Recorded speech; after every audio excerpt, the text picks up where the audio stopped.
A single act of kindness can unravel a world of secrets. In Boston's shadows, a millionaire spies his housekeeper sneaking food from his mansion.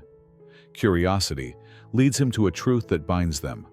Her compassion for a homeless family sparks a journey of love, betrayal, and redemption.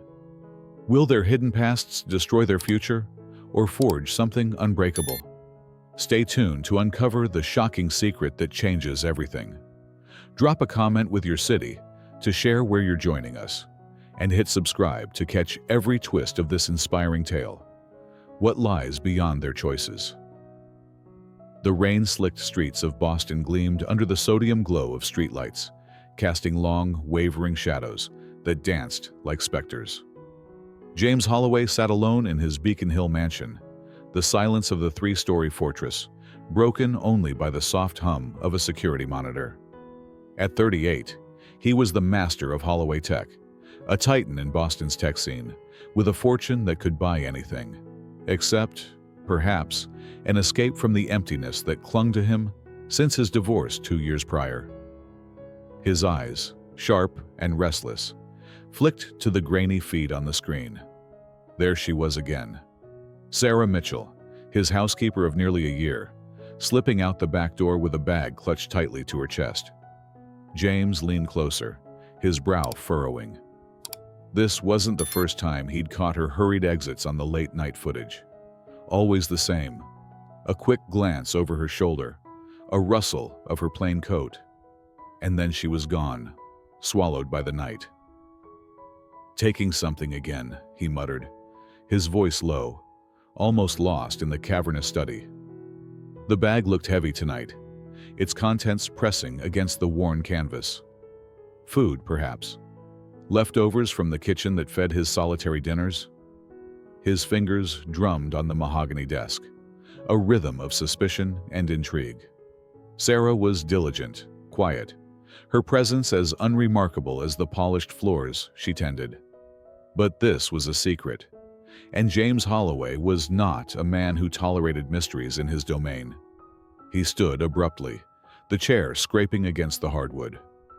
Impulse seized him, a rare break from the calculated precision that defined his life. Grabbing a dark coat, he slipped out the side door, the cold November air biting at his skin. The streets of Beacon Hill were hushed, save for the patter of rain and the distant wail of a siren. Sarah's figure was just ahead, her pace brisk, her scarf fluttering like a flag of defiance. James kept his distance, his polished shoes silent on the wet cobblestones, his breath clouding in the chill. She moved with purpose, not the aimless wander of someone hiding shame, but the urgency of someone on a mission. 3 blocks later, she turned into a narrower street, where the city's Polish gave way to cracked sidewalks and shuttered storefronts. James slowed, his heart thudding, not from exertion, but from the unfamiliar thrill of pursuit. Sarah stopped abruptly, and he ducked behind a gnarled tree, its bare branches clawing at the sky. His eyes narrowed as she approached a shadowed figure slumped against an abandoned building. A woman, thin and weary, cradled a small girl in her arms. Beside her stood a boy, no older than 5, his eyes fixed on the ground, his small frame shivering in a threadbare jacket. Homeless, James realized, the word heavy in his mind. "Kate, I brought dinner," Sarah's voice carried softly, warm against the night's edge. She knelt, oblivious to the grime, and opened her bag. The scent of roasted chicken and buttery potatoes wafted out, a stark contrast to the damp decay around them. "There are vegetables too, it's still warm." The woman, Kate, managed a shaky smile, her voice cracking. "Sarah, you're an angel. I don't know how to thank you."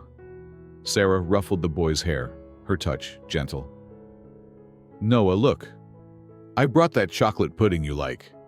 The boy's face lit up, a fleeting spark of joy that pierced the gloom. James's breath caught.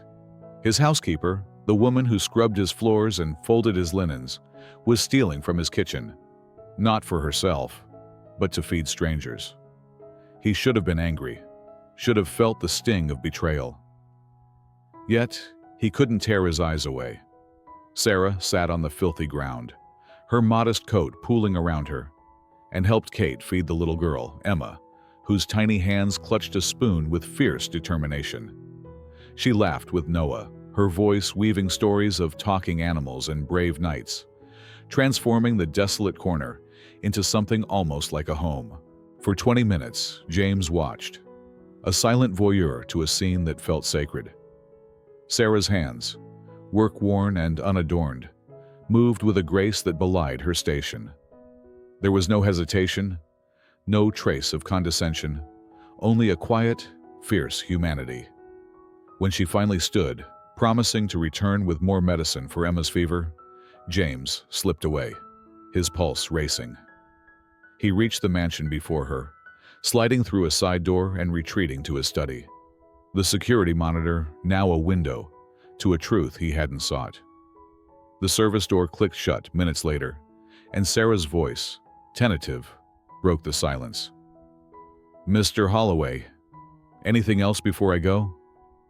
She stood in the doorway, her green eyes bright in the dim light, her brown hair pulled into a simple ponytail. For the first time, James truly saw her, not as a fixture of his household, but as a woman with a secret that stirred something long dormant in him. Her hands, still dusted with the cold of the night, clasped together, betraying a flicker of nerves. "Sarah," he said, his voice steady but curious. "How long have you worked for me?" She blinked, surprised. 11 months, sir." He leaned back, studying her. "And what do you do after work?" Her shoulders tensed, her gaze darting away.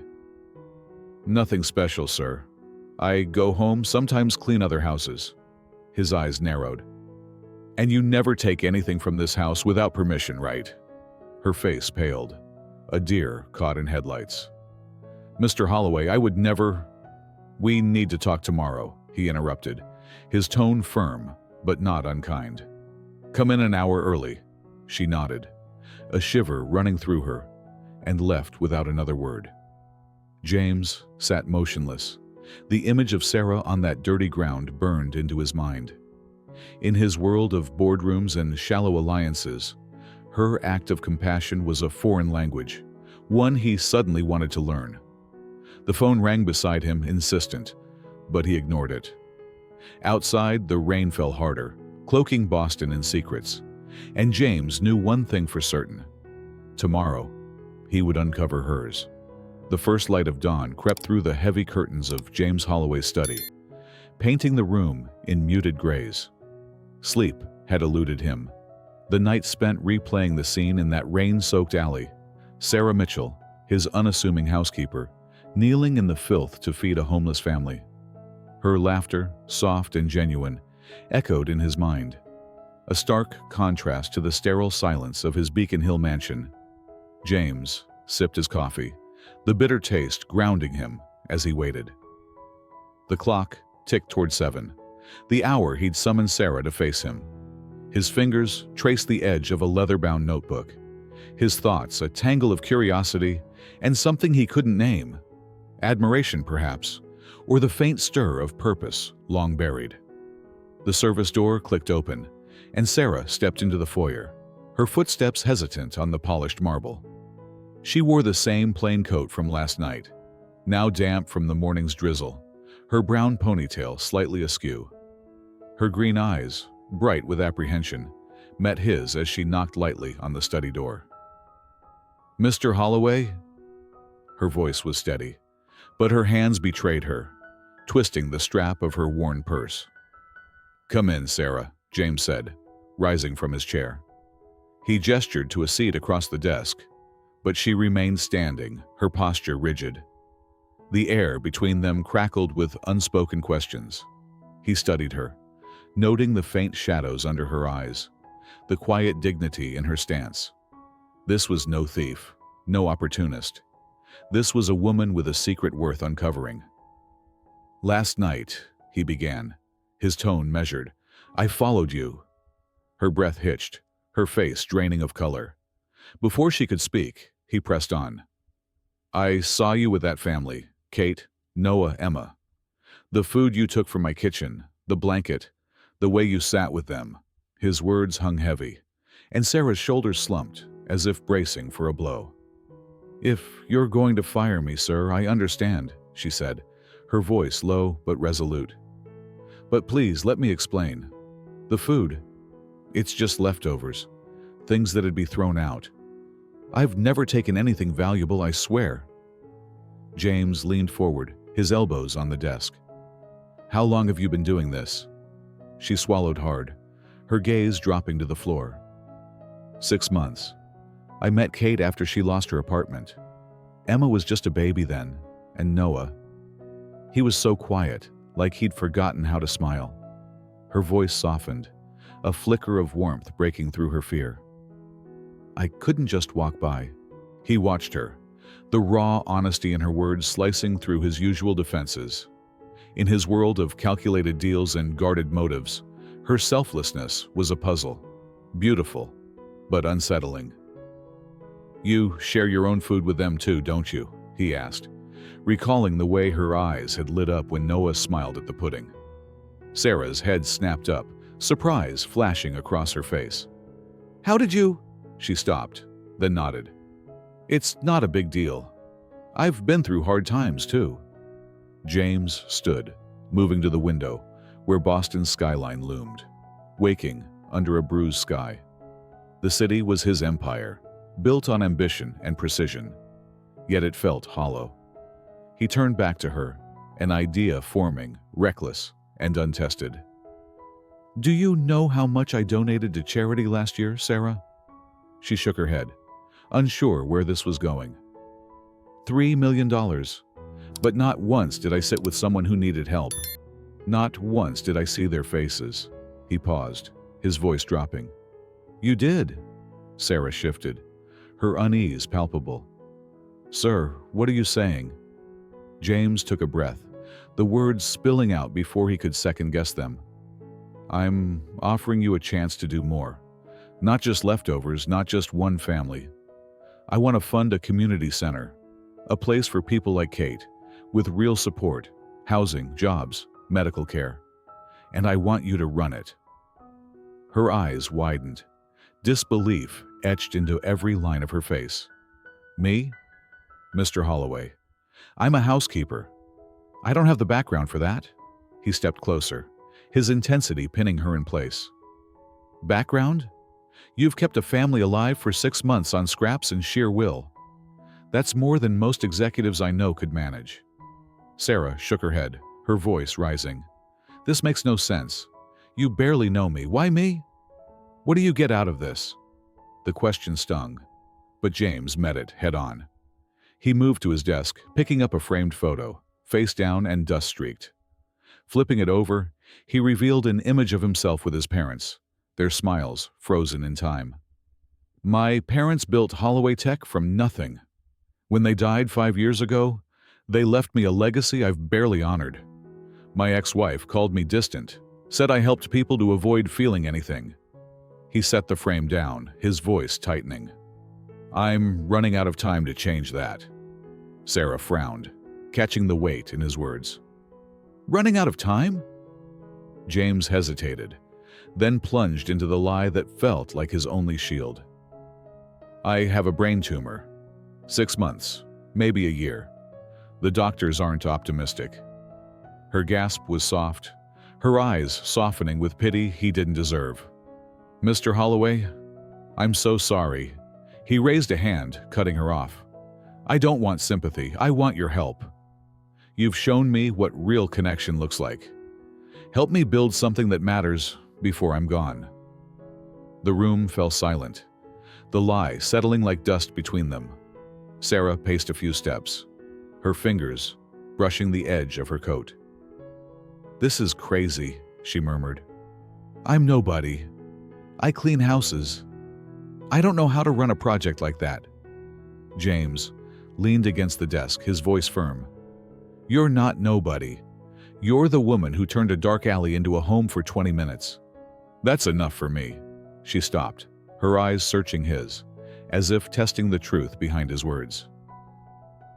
"And if I say no?" she asked, her tone defiant. James gave a faint smile. "I'll find someone else, but I doubt they'll have your instinct." Sarah crossed her arms, her resolve wavering. "What would I even do first?" He seized the opening. "Find a place for the center. Build a team. You know what people like Kate need better than I do. Start with her housing, school for Noah, and medicine for Emma." Sarah's gaze drifted to the window, where the city stirred beyond the glass. "This feels like a dream I'll wake up from," she said softly. "But if I do this, I do it my way." "No pretending, no games." James nodded, a spark of respect in his eyes. "That's why I chose you." He extended his hand, a gesture both formal and binding.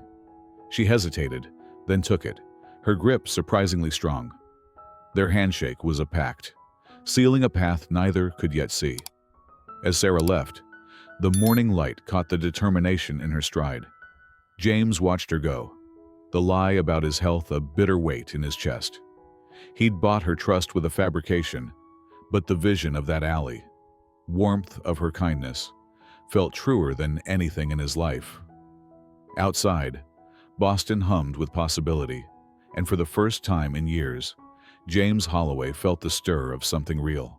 The polished corridors of Holloway Tech gleamed under fluorescent lights, a world of glass and steel that felt alien to Sarah Mitchell. Her first day as James Holloway's personal assistant had begun, a title that masked her true mission, to build the Horizont Community Center. The weight of their handshake, sealed just days ago in the dim study of his mansion, lingered in her mind. She adjusted her second-hand blazer, its sleeves slightly too long, and clutched a notebook filled with scribbled ideas for the center. The lie James had spun about his terminal illness gnawed at her, but the vision of a safe haven for Kate and her children kept her moving forward. Yet, as she navigated the bustling office, a prickle of unease crept up her spine. Someone was watching. Victoria Holloway, James's cousin and the company's CFO, stood by a floor-to-ceiling window, her navy suit as sharp as her gaze. At 35, she was a force of nature, her elegance masking a mind that missed nothing. Sarah's sudden promotion from housekeeper to assistant had raised her suspicions, and Victoria was not one to let anomalies slide. She'd already tasked a private investigator with digging into Sarah's past, her instincts screaming that this quiet woman was more than she seemed. As Sarah passed, Victoria's lips curved into a smile that didn't reach her eyes. "Miss Mitchell," she called, her voice smooth as silk. "Settling in?" Sarah nodded, her throat tight. "Yes, Miss Holloway. Just learning the ropes." Victoria's gaze lingered, probing, before she turned away, her heels clicking like a countdown. Sarah found James in his corner office, blueprints and property listings spread across his desk. The morning light softened his features, but the intensity in his eyes was undimmed. "Sarah, good. I've narrowed it down to 3 potential sites for the center," he said, gesturing to a map of Dorchester. "An old warehouse, a vacated school, and a community hall. Thoughts?" She leaned in, her nervousness easing as they dove into details. The warehouse felt right, spacious, raw, full of potential to become a home for those who'd lost theirs. Their conversation flowed, ideas sparking like flint on steel, and for a moment, the gap between their worlds narrowed. But the day wasn't all plans and promises.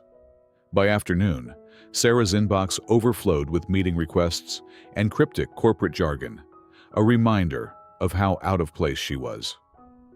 A junior executive mistook her for a secretary, handing her a coffee order with a dismissive wave. She bit back a retort, her hands trembling as she set the list aside. James noticed his jaw tightening. "Ignore them," he said quietly. "They'll learn who you are soon enough." His words were a lifeline, but they couldn't erase the whispers that followed her through the halls. Speculation about her role, her closeness to the CEO, her unlikely rise. That evening, a storm rolled into Boston, the sky churning with dark clouds. James invited Sarah to the mansion to review more plans, but a sudden power outage plunged the house into darkness. "Generators down," he muttered, grabbing a flashlight from a drawer. "Control panels in the basement. Stay here." Sarah shook her head, her voice firm. "I'm coming.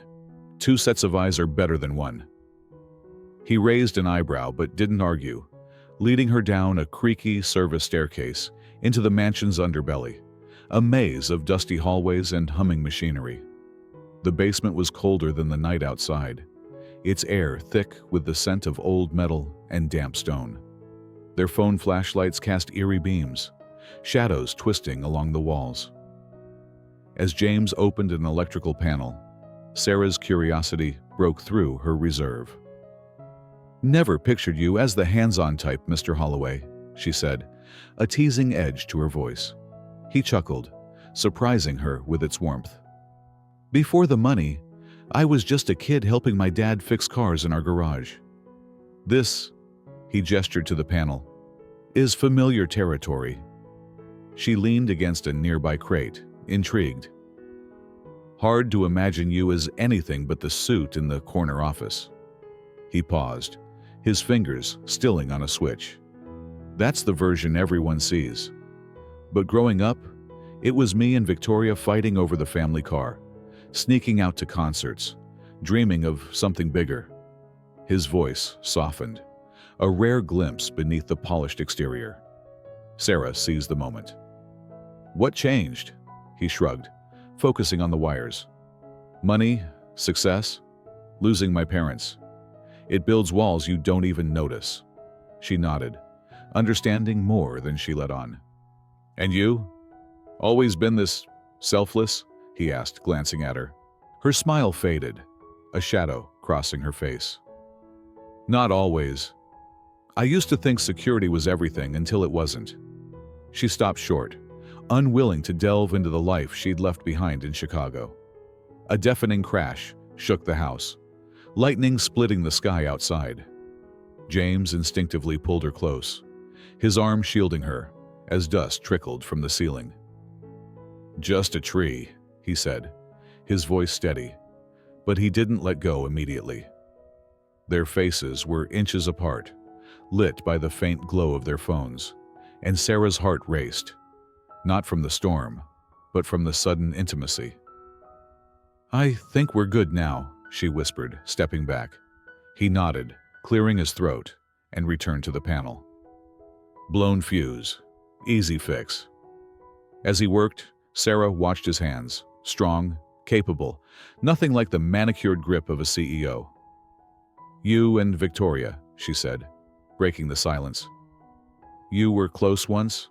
He nodded, a faint smile tugging at his lips. "She was the brains, always bailing me out of trouble. When my parents died, she kept me from falling apart, but now..." He trailed off, his expression darkening. "She's all about protecting the family name. Sometimes I wonder if she trusts anyone." The lights flickered back on, shattering the moment. They climbed the stairs in silence, the storm still raging outside. Back in the study, James handed Sarah a folder of property deeds. "Visit the warehouse tomorrow," he said. "I trust your judgment." She nodded, but as she turned to leave, his voice stopped her. "Sarah, why didn't you tell me about Kate sooner?" She met his gaze, her answer careful. "Some things are easier to do than to explain." He studied her, as if sensing the weight of her unspoken past, but let it go. As Sarah stepped into the rain, her umbrella useless against the wind, she felt Victoria's shadow looming larger. The investigator's search was a ticking clock, and her old life as Sarah Bennett, wife of a disgraced financier, was a ghost she couldn't outrun. Back at her cramped Dorchester apartment, she stared at a locked box under her bed, its contents a reminder of everything she'd lost. Meanwhile, across town, Victoria sipped wine in her penthouse, reviewing a preliminary report from her investigator. A single line caught her eye. Sarah Mitchell, formerly Sarah Bennett, Chicago. Her smile was cold, predatory. Whatever Sarah was hiding, Victoria would find it and use it to protect her family's empire. The Renaissance Hotel's grand ballroom glittered like a jewel box, its chandeliers casting golden light over Boston's elite. Sarah Mitchell stood at the edge of the crowd, her borrowed black dress clinging awkwardly to her frame, a stark contrast to the tailored gowns and diamond-studded wrists around her. The fundraiser for the Horizonte Community Center was in full swing, a testament to weeks of her relentless planning.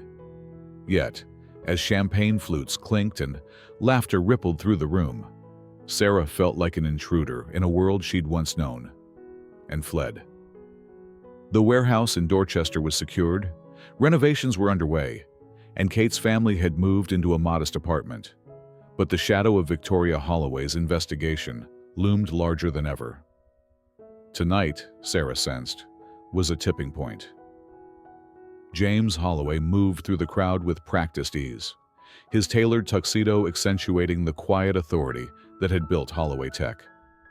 He caught Sarah's eye from across the room, offering a nod that steadied her nerves. Their work together, late nights poring over blueprints, shared glances in the mansion's basement, had forged a fragile trust. Though his fabricated illness still weighed on her conscience, she pushed the thought aside, focusing on the donors circling like sharks, their smiles promising funds but demanding influence. "Relax," James murmured, appearing at her side with a glass of water. "You're doing better than half these people," she forced a smile. "Half think I'm your mistress, the other half your charity case." "Let them think what they want," he replied, his voice low. "We're here for the center." But his eyes flicked to the entrance, where Victoria Holloway swept in, resplendent in a crimson gown that commanded attention. Her presence was a blade, sharp and deliberate, and Sarah's stomach twisted. Victoria's investigator had been sniffing closer. Old Chicago headlines, whispers of Sarah Bennett, and the CFO's calculated smile as she approached sent a chill down Sarah's spine. "James, darling," Victoria purred, air kissing his cheek. "What a lovely surprise. I haven't seen you at a gala in months." Her gaze slid to Sarah, appraising. "And Miss Mitchell, the mastermind behind this noble endeavor." Sarah's grip tightened on her glass. "Just doing my job, Miss Holloway." Victoria's smile sharpened. "Of course. From housekeeper to event planner. Such hidden talents." She turned to James, her tone casual but barbed. "The Andersons want a word about that investment. Shall we?" James hesitated, then followed, leaving Sarah alone in the crowd's hum. She scanned the room, her heart pounding. Bankers, politicians, socialites, all here to attach their names to a cause they barely understood. The center's early successes, Kate's job, Noah's school enrollment, Emma's daycare, felt fragile under their scrutiny. A waiter approached, his voice low. "Miss Mitchell, there's a call for you, urgent." Frowning, Sarah followed him to the lobby, where a phone waited. Kate's voice crackled through, panicked. "Sarah, someone's here asking about you." A woman, well-dressed, showing old pictures from Chicago. Sarah's blood ran cold. What did she ask? "How we met, how long I've known you." "Sarah, she had your face in a newspaper." "Don't say anything else," Sarah urged. "I'm coming." She froze as a shadow fell across her. Victoria stood there, her smile triumphant. "Trouble, Sarah. Or should I say Sarah Bennett?" The world tilted, the lobby's marble floor seeming to sway. "You sent someone to Kate," Sarah whispered. Victoria shrugged, her diamond earrings glinting. "Due diligence. Did you think I'd let a stranger waltz into my cousin's life without checking? A Chicago fraudster's wife, hiding under a false name, it's quite the story." "I had nothing to do with David's crimes," Sarah said, her voice steady despite the tremor in her hands. Victoria stepped closer, her whisper venomous. "In 10 minutes, I'll be on that stage, thanking our guests. Then I'll share some irregularities about this project. Sarah's chest tightened. This isn't about me. The center helps people. Kate, her kids. Don't destroy it. Victoria laughed softly. This is business, dear. James is vulnerable and you saw an opening. Classic. The ballroom's lights dimmed, signaling the speeches. Sarah rushed back, her pulse racing, searching for James. She found him with a cluster of donors, his charm effortless, but his eyes tense. James, we need to talk, now, she hissed, pulling him to a quiet corner. Victoria knows everything.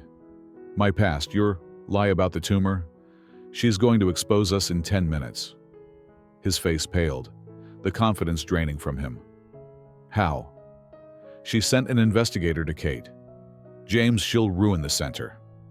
For a moment he looked lost, the weight of his deception crashing down.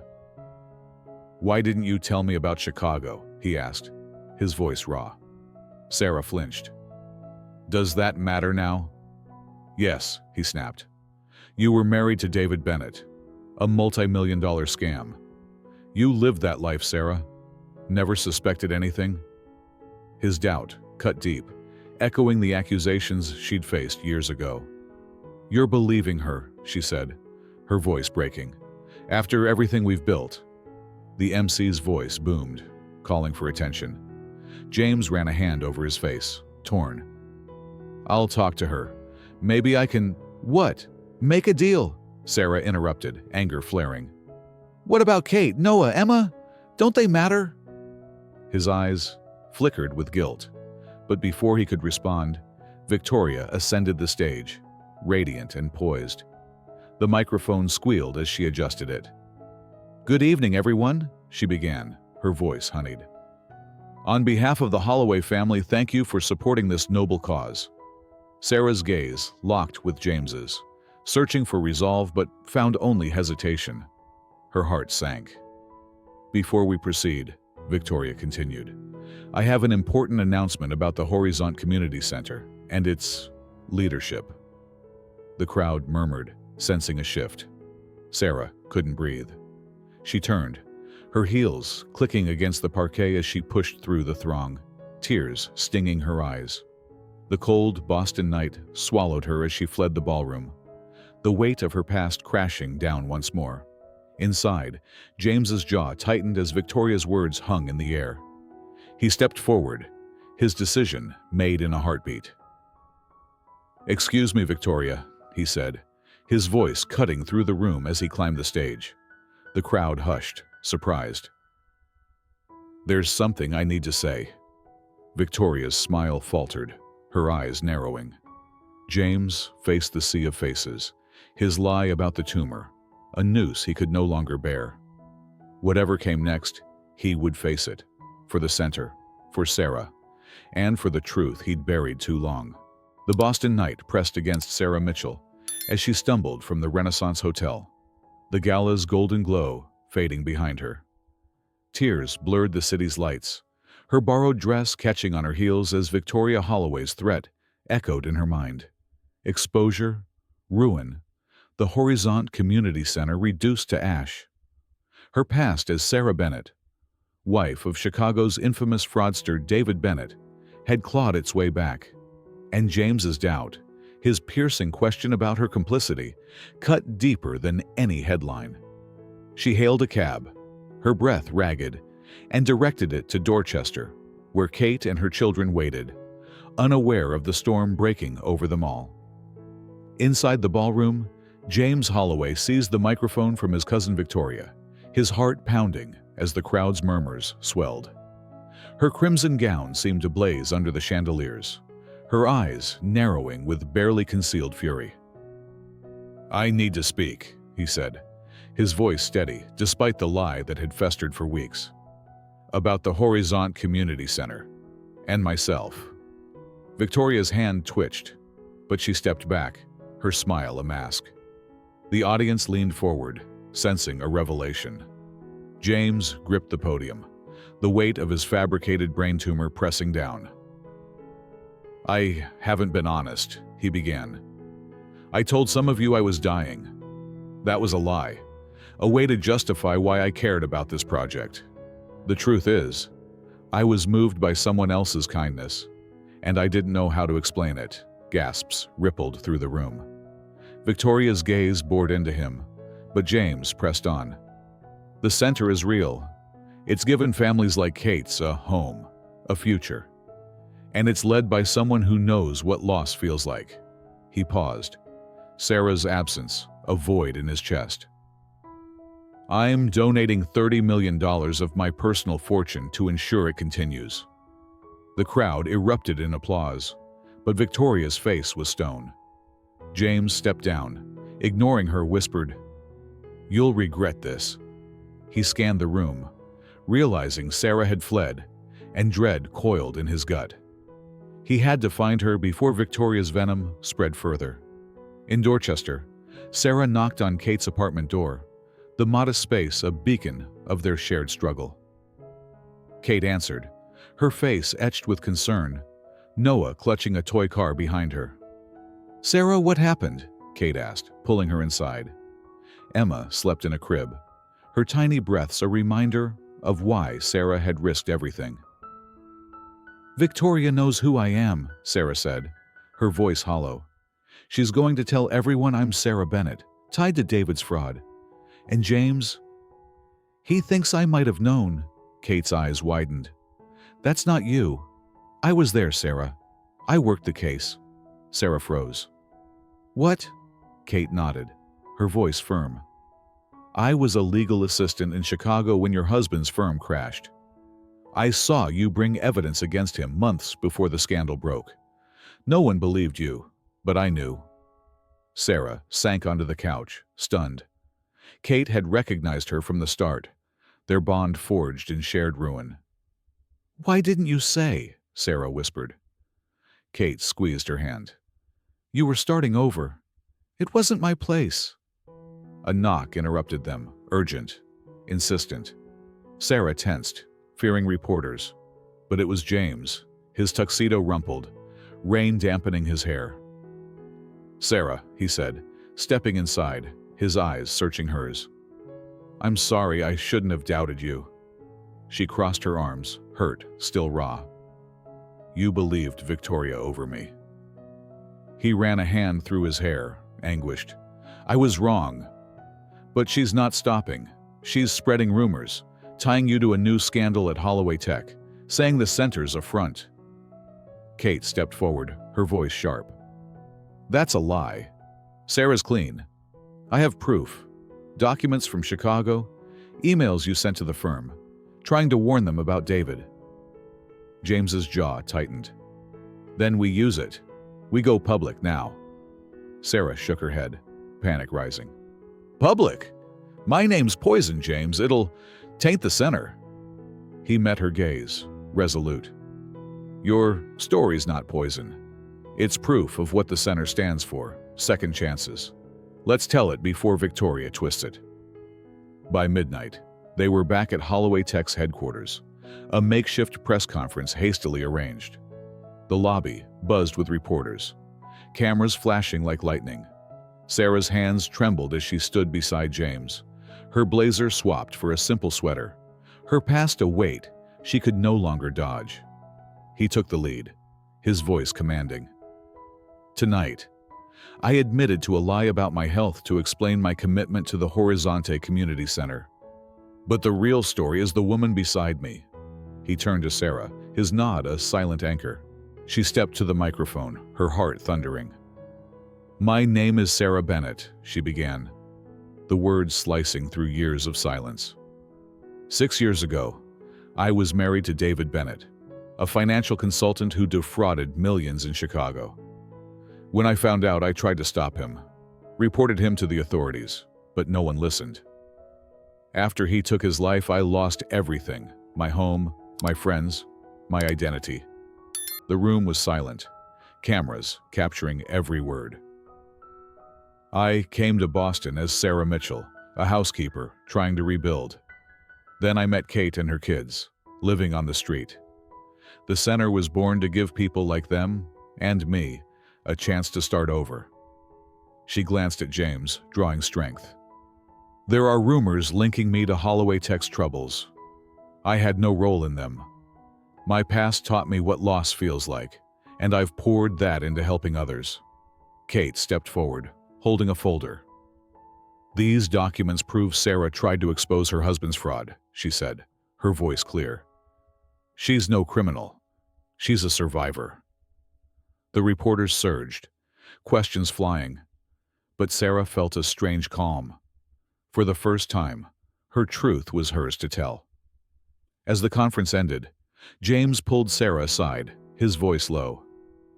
"You were incredible," she managed a shaky smile. "I'm still terrified." He touched her arm, a gesture both grounding and electric. "We're not done fighting. Victoria's digging deeper." Outside, the city slept, but Sarah knew the morning would bring new battles. Her past was no longer a secret, but it was no longer a cage either. As they left, a flicker of hope stirred. Maybe, just maybe, truth could build something stronger than lies.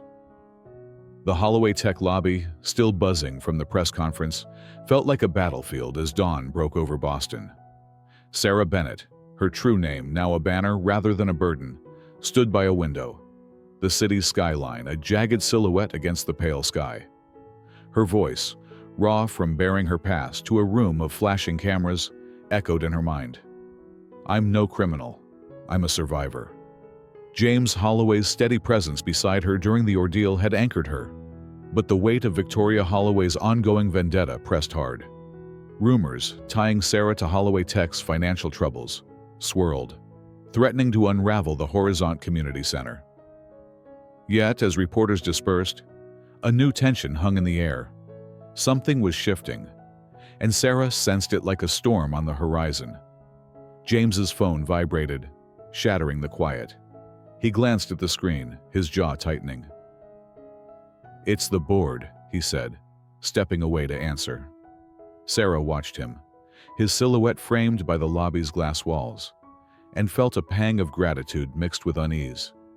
Their partnership had grown beyond the center, their shared glances and fleeting touches hinting at something deeper. But Victoria's shadow loomed, her promise to expose irregularities at the gala still a live wire. Sarah's thoughts were interrupted by Kate, who approached with a determined look, clutching a folder of Chicago documents. "The press ate it up," Kate said, her voice low. "Your story's everywhere. But Victoria, she won't stop." Before Sarah could respond, a sleek black car pulled up outside, its tinted windows reflecting the morning light. The door opened and Victoria Holloway emerged, her tailored coat a stark contrast to the weary lines etched into her face. She moved with purpose, ignoring the lingering reporters, and entered the lobby. Sarah's pulse quickened. "What's she doing here?" Kate whispered. But Sarah had no answer. Victoria's eyes locked onto hers, not with the predatory gleam of the gala, but with something else. Resignation, perhaps, or resolve. "Sarah," Victoria said, her voice clipped but lacking its usual venom. "We need to talk, alone." James, returning from his call, froze at the sight of his cousin. "Victoria, what's this about?" he demanded, stepping between them. She raised a hand, silencing him. "Not here, James. My office. Now." Her tone brooked no argument, and Sarah, against her better judgment, nodded. Kate squeezed her arm, a silent warning, as the trio ascended to the executive floor. The elevator's hum amplifying the tension. Victoria's office was a fortress of glass and steel, its minimalist decor cold against the storm brewing outside. She closed the door, her movements deliberate, and turned to face them. "I turned myself in this morning," she said, her words landing like a thunderclap. Sarah's breath caught, and James's eyes widened. "What?" he asked, his voice raw. Victoria leaned against her desk, her composure fraying. "The police have my statement. Documents, transactions, everything. I manipulated Holloway Tech's finances, moved funds offshore, and altered reports.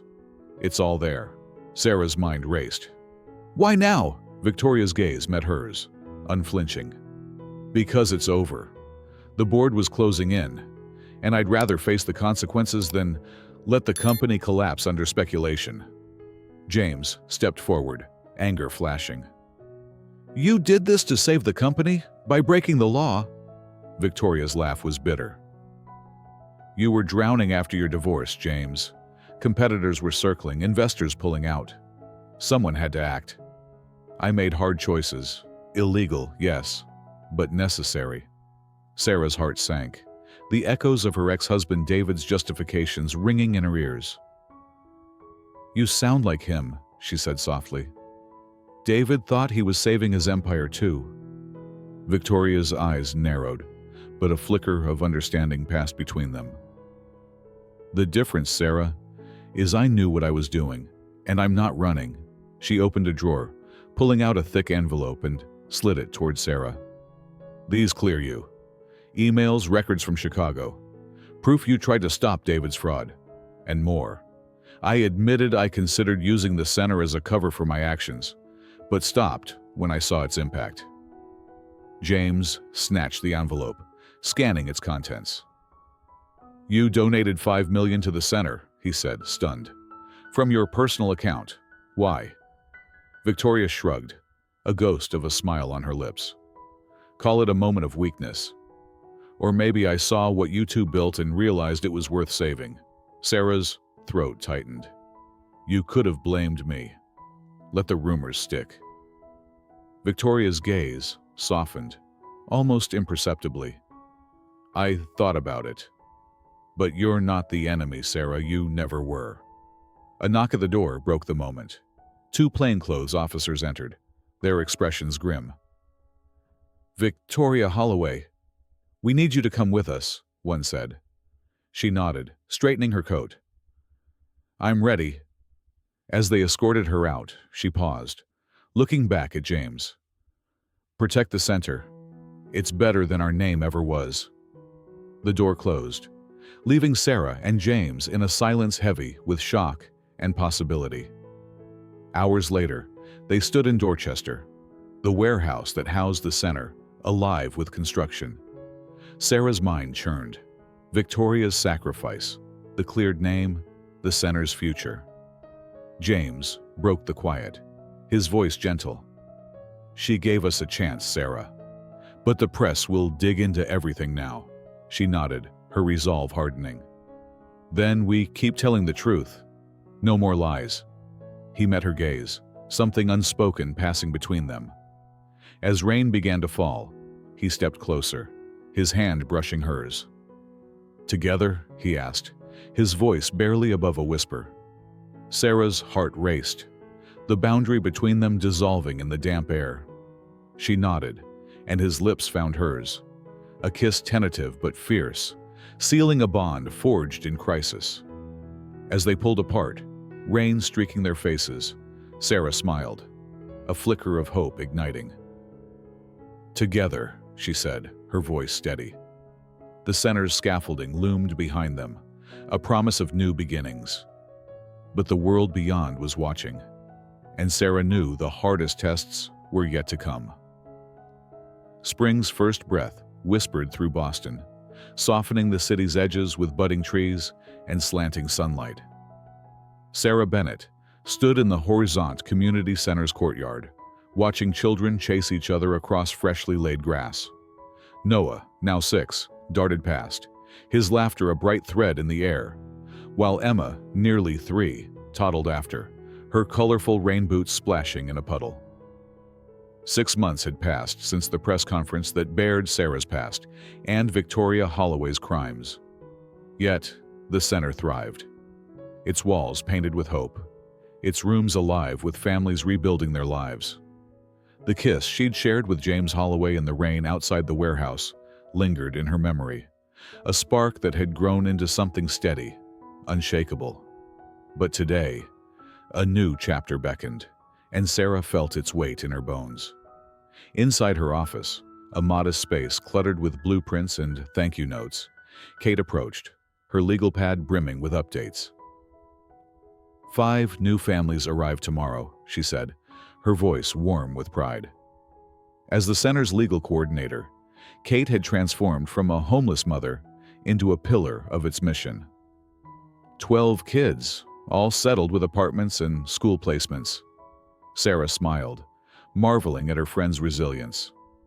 "You're a miracle worker, Kate." Kate's eyes softened. "Says the woman who started it all." She hesitated, then pulled a newspaper from her bag. Victoria gave an interview from prison. "You should read it."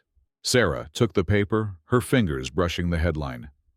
Holloway heiress champions community center from behind bars.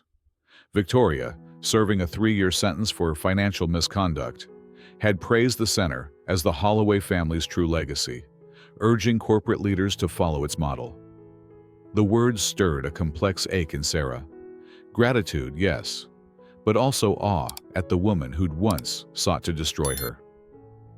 "She's changed," Sarah murmured, setting the paper down. Kate nodded. "People surprise you, like a certain housekeeper who changed my life." The day blurred into meetings and site checks. The center's expansion, new classrooms, a job training wing, demanding Sarah's focus. But James's cryptic call that morning, inviting her to his Beacon Hill mansion at 7, tugged at her thoughts. His voice had carried a nervous edge, unlike the steady CEO she'd grown to love. As evening fell, she took a cab to the mansion, the city's lights flickering like stars against the dusk. The house, once a cold monument to James's wealth, now felt different. Its windows aglow, a path of soft lanterns leading through the garden. Martha, the housekeeper who'd lent Sarah her gala dress, opened the door with a knowing smile. "He's in the back garden," she said, her eyes twinkling. "Follow the lights." Sarah's brow furrowed. The garden in this chill. But she stepped through the house, her footsteps echoing on floors she'd once scrubbed. The back door opened to a sight that stole her breath. The garden transformed, its formal hedges draped with hundreds of tiny lights, a trail of white rose petals winding to a gazebo wrapped in flowers. James stood at its center, his dark suit impeccable, but his expression raw, vulnerable, a man stripped of pretense. "James," she said, her voice catching as she approached. "What is this?" He reached for her hand, drawing her into the gazebo, its warmth shielding them from the spring breeze. "Do you remember our first real talk?" he asked, his eyes searching hers.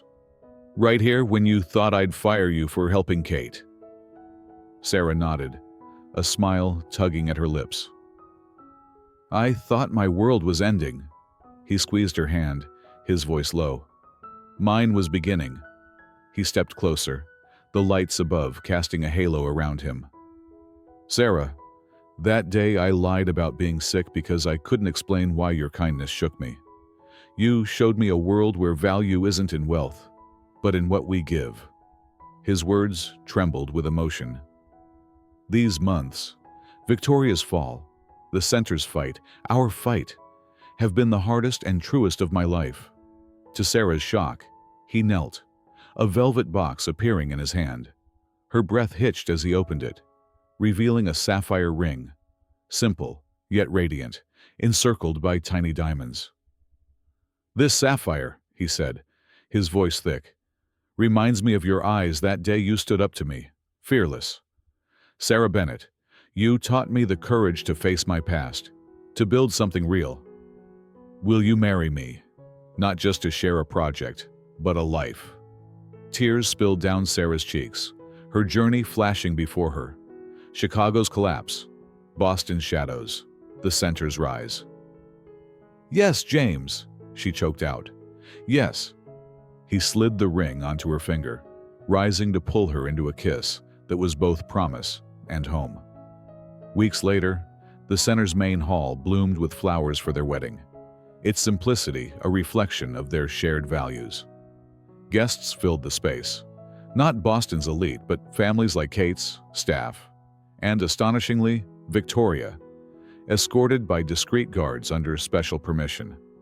Noah, in a tiny suit, tugged at Sarah's white dress, his eyes wide. "Aunt Sarah, Uncle James looks nervous," she laughed, ruffling his hair, as Kate, her maid of honor, adjusted her veil. "It feels right," Sarah told her, calm, despite the flutter in her chest. As Sarah walked toward James at the altar, his awestruck gaze anchored her.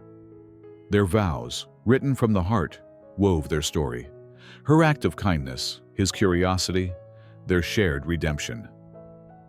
"I promise to stand by you," Sarah said, her voice steady, "as we've stood through storms, never running from truth or love." James's voice broke as he vowed, "To build a home where compassion is our foundation." Their kiss, met with cheers, sealed a union that resonated beyond them. At the reception, homemade dishes and lively music filled the hall. Sarah found a moment with Victoria, whose guarded smile held a new warmth. "You surprised me, Sarah Holloway," she said, using Sarah's new name. "I was wrong about you." Sarah nodded, understanding the weight of her words. "We both fought for what we loved." Victoria's gaze swept the room. "You built something lasting. Take care of him." As she left, Sarah felt a chapter close. Later, James pulled Sarah to a small stage. "We have an announcement," he said, his arm around her. "The center's launching the New Beginnings program, scholarships and jobs for those needing a second chance." The crowd roared, and Sarah's heart swelled. Under Boston stars they danced, their future unwritten but bright. "Where do we go from here, Mrs. Holloway?" James murmured. She smiled, turning to face him. "Forward together." As they drove to the mansion, now their home, Sarah knew their story, built on truth, was just beginning. What did Sarah and James's journey stir in you? From a single act of kindness to a love that rebuilt lives, their story reminds us that second chances can change everything. Share your thoughts in the comments below. How did their tale inspire you? And where are you joining us from? Your voice adds to this tapestry of hope. Thank you for diving into their world with us. We're grateful for every moment you shared. Stay tuned for more stories that touch the heart and spark the soul. Until next time, keep believing in new beginnings.